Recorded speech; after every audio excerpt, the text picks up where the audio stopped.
रूप से मिलनी चाहिए। क्योंकि एक बार को आप सोचिए, आखिर उस बच्चे की गलती क्या होती है जो एक गरीब घर में पैदा होता है और उसको बेहतर शिक्षा से वंचित होना पड़ता है। शिक्षा के सामने एक पैसे की दीवार खड़ी है, जो जितनी ऊंची दीवार लांघ सकता है, जो जितना अधिक पैसा शिक्षा पे खर्च कर सकता है, वो उतनी बेहतर शिक्षा पा सकता है। लेकिन अगर एक देश एक है, लोकतांत्रिक देश है, तो शिक्षा भी सबको एक समान रूप से तो मिलनी ही चाहिए। आज परिस्थिति ये है कि एक तरफ तो प्राइवेट स्कूल है जो लूट के अड्डे बने हुए हैं, वहां पे आप एडमिशन कराने जाएंगे तो सिर्फ एडमिशन के नाम पे ही आपको 10,000 20,000 रुपए देना होगा।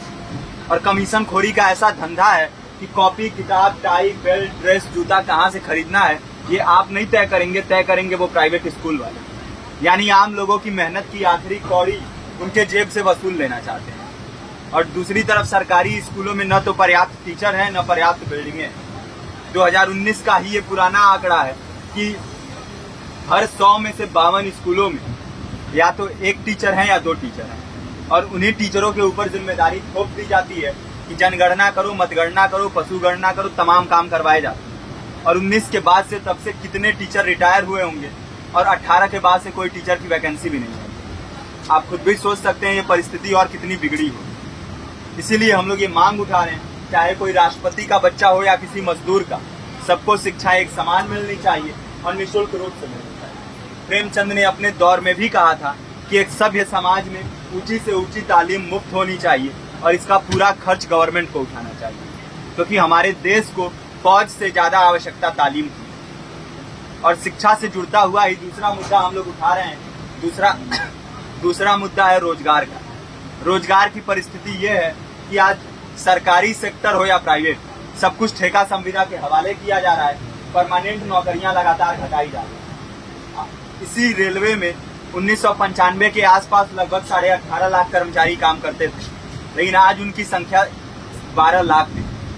आप खुद भी सोच सकते हैं कितने बड़े पैमाने पे परमानेंट पदों को घटाया जा रहा है। और आज आलम ये है, एक तरफ लाखों पद खाली पड़े हैं, फिर भी कोई वैकेंसी नहीं निकलती। जो वैकेंसियां निकलती हैं उनमें भ्रष्टाचार होता है, पेपर लीक हो जाते हैं। RO, UP police, BPSC, SSC, CGL, ऐसे तमाम पेपर लीक हो चुके हैं, आप लोग भी जानते ही।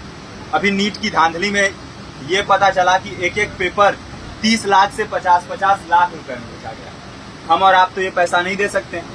पूरी की पूरी कारस्तानी सरकार, प्रशासन, शिक्षा माफियाओं की होती है। और भुगतता कौन है? आम घरों के लोग, जो लोग सालों साल तैयारी करते हैं, दिन भर में 10-10 घंटे, 12-12 घंटे पढ़ते हैं। और इतनी कड़ी मेहनत के बाद, सालों साल की मेहनत के बाद उनके हाथ लगती है तो सिर्फ हताशा, निराशा, अवसाद। बहुत से छात्र नौजवान जो इस बेबसी में, इस डिप्रेशन में नहीं जी पाते, आत्महत्या तक के कदम उठा लेते हैं। लेकिन ये देश की विडंबना है कि टीवी चैनल, अखबार, मीडिया, नेता, मंत्रियों के लिए कहीं ये कोई मुद्दा नहीं है। उनके लिए मुद्दे हैं तो जाति, धर्म, रंग, नस्ल, अगड़ा पिछड़ा। आज जब पूरी परिस्थिति इतनी भयावह है तो ये जरूरी है कि लोगों के बीच में जाया जाए, लोगों को संगठित किया जाए और एकजुट किया जाए। क्योंकि आज अगर अपने मुद्दों पर बोलेंगे नहीं तो कल को ये परिस्थिति और बिगड़ेगी। हो सकता है ले दे के अपनी जिंदगी तो हम लोग काट ले जाएंगे, लेकिन आने वाली पीढ़ियों को क्या भविष्य दे के जाएंगे, ये भी सोचने वाली बात है। हमारे साथी ने आपको पर्चा दिया है, पर्चा आप तक पहुंच गया है। पर्चे में और भी बातें हैं, इसको पूरा विस्तार से पढ़िए। पर्चे में हमारा नंबर है, संपर्क कीजिए।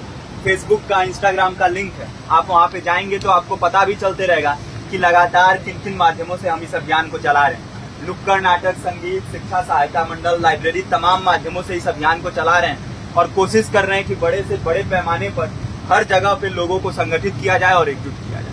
आपके बीच भी आए हैं आपका साथ और सहयोग दें। साथ इस रूप में कि आप भी हमारे इस कारवां और इस मुहिम से जुड़िए।